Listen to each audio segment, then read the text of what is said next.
मान लीजिए कि एक पार्टिकुलर लैंड किसी पार्टिकुलर डिस्ट्रिक्ट के अंदर सिचुएटेड है जिसके रिगार्डिंग एक डिस्प्यूट अराइज होता है। तो उस सिचुएशन के अंदर जो पार्टीज है वो किस कोर्ट के अंदर अपना जो है डिस्प्यूट लेकर जाएंगे? क्या उसी डिस्ट्रिक्ट के कोर्ट के पास जाएंगे, क्या किसी अदर डिस्ट्रिक्ट की कोर्ट के पास जाएंगे? तो यहाँ पे इस तरह के जो क्वेश्चन अराइज होते हैं यानी कि ज्यूरिडिक्शन के रिगार्डिंग, उनके रिगार्डिंग जो प्रोविजन है वो हमारे सिविल प्रोसीजर कोड 1908 के अंदर प्रोवाइड किए गए हैं। तो आज हम उन्हीं कुछ डाउट्स को यहाँ पे इस वीडियो के थ्रू क्लियर करने वाले हैं। इस वीडियो में हम देखेंगे कि ज्यूरिडिक्शन क्या है, या फिर ज्यूरिडिक्शन के रिगार्डिंग जो प्रोविजंस है वो सीपीसी में इंट्रोड्यूस करने की आवश्यकता क्यों पड़ी, या फिर ज्यूरिडिक्शन को हम कितने प्रकार में यहाँ पर डिवाइड करते हैं, किस किस टाइप की ज्यूरिडिक्शन हो सकती है एक कोर्ट के पास में। तो hi guys, how are you all. तो चलिए सबसे पहले देखते हैं कि हम ज्यूरिडिक्शन की जो है आवश्यकता क्यों पड़ी या इसकी ज़रूरत क्यों पड़ी। तो जैसे कि हमें ने देखा कि एक पार्टिकुलर जो डिस्प्यूटेड लैंड है उसके रिगार्डिंग जो डिस्प्यूट है वो क्या उस पार्टिकुलर डिस्ट्रिक्ट कोर्ट में ही जाएगा जिस डिस्ट्रिक्ट के अंदर वो लैंड है वो सिचुएटेड है, या फिर किसी अदर डिस्ट्रिक्ट कोर्ट में जाएगा। तो यहाँ पर जो क्वेश्चन है इसके रिगार्डिंग आंसर क्या है कि इन जो प्रॉब्लम्स को यहाँ पे सॉर्ट आउट करने के लिए सीपीसी में जो कुछ प्रोविजंस हैं वो प्रोवाइड किए गए हैं regarding the place of sewing के रिगार्डिंग जो प्रोविजंस हैं वो यहाँ पर ज्यूरिडिक्शन के बारे में ही बात करते हैं कि कौन सा डिस्प्यूट है वो कौन से डिस्ट्रिक्ट में जाएगा। जैसे कि ये जो पार्टिकुलर लैंड है वो एक फॉर एग्जांपल डिस्ट्रिक्ट सिरसा में है, तो यहाँ पर जो डिस्ट्रिक्ट सिरसा की कोर्ट है वो उसी कोर्ट के अंदर वो डिस्प्यूट है जाएगा, हिसार डिस्ट्रिक्ट की कोर्ट्स के अंदर वो नहीं जाएगा, क्योंकि तो यहाँ पर जो ज्यूरिडिक्शन है वो अलग अलग डिस्ट्रिक्ट कोर्ट्स के अंदर डिवाइड कर दी गई है ताकि जो यहाँ पर प्रॉब्लम सोल्व का जो एक मैकेनिज्म है या सिस्टम है वो स्मूथली चल सके, किसी भी तरह की जो प्रॉब्लम अराइज ना हो रिगार्डिंग दी ज्यूरिडिक्शन भी कौन सी कोर्ट में जाएँ कौन सी में ना जाएँ। तो इन्हीं चीज़ों को यहाँ पे ध्यान में रखते हुए ये जो ज्यूरिडिक्शन का एक कंसेप्ट है वो यहाँ पर इंट्रोड्यूस किया गया है ताकि जितने भी मैटर है उनको स्मूथली यहाँ पर रिजोल्व किया जा सके। तो अब देखते हैं यहाँ पर ज्यूरिडिक्शन का मीनिंग क्या है। जनरली देखें तो जो सिविल प्रोसीजर कोड है उसके अंदर जो वर्ड ज्यूरिडिक्शन है उसको डिफाइन नहीं किया गया है, लेकिन जो वर्ड ज्यूरिडिक्शन है उसको एक लैटिन टर्म से डिराइव किया गया है। लैटिन टर्म क्या है? जूरिस एंड डिक्टो, जिसका मतलब क्या है? I speak by the law. Simply अगर हम कहें तो ज्यूरिडिक्शन का मतलब एक तरह की पावर या अथॉरिटी है, किसकी? Of a court of law. किस लिए? टू हियर एंड डिटरमाइन करने के लिए। क्या चीज़ डिटरमाइन करने के लिए? एक काज और अ मैटर, यानी कि कोई डिस्प्यूट है किसी भी मैटर के रिगार्डिंग उसको यहाँ पर डिटरमाइन करने के लिए जो पावर या अथॉरिटी है किसी कोर्ट के पास में उसे हम उस कोर्ट की ज्यूरिडिक्शन कहते हैं। यह एक तरह की एक पावर है, किस लिए? To entertain deal with the decided suit. कोई शूट आया है, कोई एक्शन है, पेटिशन है या अदर कोई प्रोसीडिंग है, या फिर दूसरे शब्दों में कहें भी ज्यूरिडिक्शन का मतलब एक तरह की अथॉरिटी है जिसमें कोर्ट को एक मैटर को डिसाइड करना होता है जो कि उसके सामने आया है या जिसका उसने कॉग्निजेंस लिया है किसी मैटर का। तो उस मैटर के रिगार्डिंग जो यहाँ पर डिसीजन देने की जो पावर या अथॉरिटी है वो किस कोर्ट के पास है उसी को हम यहाँ पे ज्यूरिडिक्शन कहते हैं। अब चलिए देखते हैं ज्यूरिडिक्शन को एक केस के माध्यम से। ऑफिशियल ट्रस्टी वर्सेस सचिंद्रा नाथ AIR 1969 का केस है, जिसमें सुप्रीम कोर्ट ने क्या ऑब्जर्व किया है कि जो ऊपर की जो डिस्कशन है जो अभी हमने की है उनसे क्या क्लियर हो जाता है कि एक कोर्ट है वो can help to have jurisdiction to decide a particular matter. क्या होना चाहिए उसके पास? It must not only have the jurisdiction to try the suit before but must also have the authority to pass the order sought for. यानी कि उसके पास अकेली jurisdiction होना ही काफ़ी नहीं है, उसके पास में एक अथॉरिटी भी होनी चाहिए उस पार्टिकुलर ऑर्डर को पास करने के लिए, यानी कि जिसके लिए वो पिटीशन फाइल हुई है उस ऑर्डर को पास करने की अथॉरिटी भी उस कोर्ट के पास में होनी चाहिए। इट्स ज्यूरिडिक्शन है मस्ट इंक्लूड, क्या क्या चीज़ें इसमें इंक्लूड होनी चाहिए? Power to hear and decide the question at issue and authority to hear and decide the particular controversy that has arisen between the party. जो कि दो पार्टीज के बीच में कोई कंट्रोवर्सी अराइज हुई है उसको डिसाइड करने के लिए उसको हियर करने की पावर एंड अथॉरिटी होनी जरूरी है। अब नेक्स्ट देखते हैं कि एक ज्यूरिडिक्शन को यहाँ पर डिटरमाइन करने के लिए बेसिस क्या होने चाहिए, यानी कि किन के आधार पर हम किसी भी पार्टिकुलर मैटर के रिगार्डिंग उसकी ज्यूरिडिक्शन को है वो यहाँ पर डिटरमाइन करेंगे, यानी कि वो पार्टिकुलर मैटर कौन सी कोर्ट के अंदर जाएगा। It is a well settled क्या that for deciding the jurisdiction of a civil court the averment made in the plaint are material. यानी कि प्लेंट के अंदर जो भी मटेरियल पार्टीज के द्वारा यानी कि प्लेंटिफ के द्वारा एवरमेंट किए गए हैं उनके आधार पर यहाँ पर जो उस सिविल कोर्ट की है वो ज्यूरिडिक्शन है वो डिसाइड की जाती है। प्लेंट क्या चीज़ है? प्लेंट क्या है? प्लेंटिफ का जो एक पेटिशन है कहें, या उसकी एक एप्लीकेशन कहें, या उसकी स्टेटमेंट कहें, जिसके अंदर वो कुछ रिलीफ है कोर्ट से मांगता है। अगर आप प्लेंट को डिटेल में जानना चाहते हैं तो आई बटन में वीडियो, वहाँ पे जाकर देखें। उसको हमने एक प्लेंट के डेमो के माध्यम से एक्सप्लेन किया है, किस तरह से प्लेंट ड्राफ्ट होती है, उसको स्टेप बाय स्टेप वहाँ पर एक्सप्लेन किया गया है।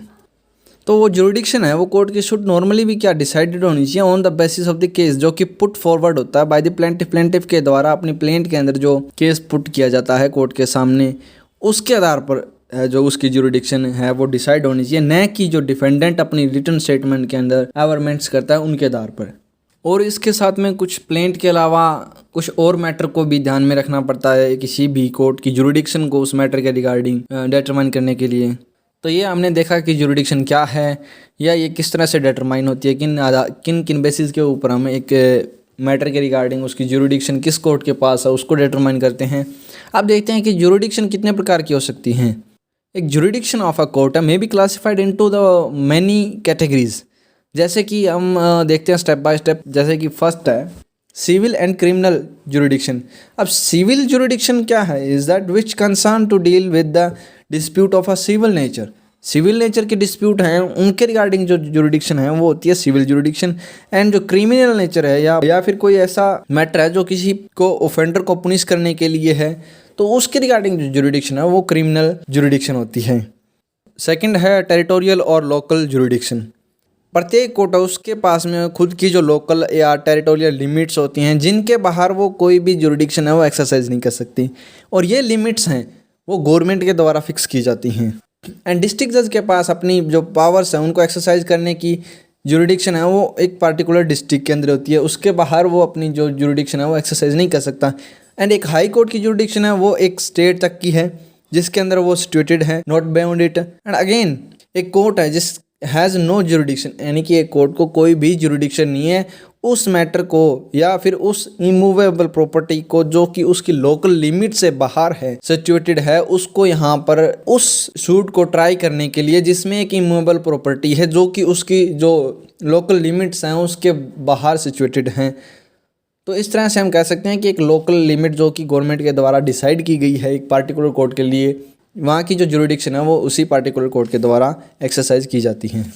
थर्ड क्या है? Pecuniary jurisdiction. एक कोर्ट प्रोवाइड क्या करता है कि एक court will have a jurisdiction only over the suits the amount और value of the subject matter of which does not exceed the pecuniary limit of its jurisdiction. यानी कि particular jurisdiction दी गई है इस कोर्ट को इस अमाउंट तक के लिए, तो वो उसी अमाउंट तक की जो शूट आते हैं उसके पास में उन्हीं को एक्सरसाइज करता है, यानी कि वही उसकी जुरिडिक्शन है। कुछ कोर्ट्स के पास में अनलिमिटेड पेक्यूनरी जुरिडिक्शन होती है, जैसे कि हाई कोर्ट और डिस्ट्रिक्ट कोर्ट, इनके पास कोई लिमिट्स नहीं है पेक्यूनरी जुरिडिक्शन के लिए, यानी कि यहाँ पर अगर कोई suit any amount of money के लिए आता है तो वो can be exercised by this court. But there are other court जिनके पास एक पार्टिकुलर लिमिट तक के जो अमाउंट हैं उनको ही एंटरटेन करने की जुरिडिक्शन है, तो उनकी जो पेक्यूनरी जुरिडिक्शन वो वहीं तक लिमिटेड होती है। अब फोर्थ आती है jurisdiction as to the subject matter.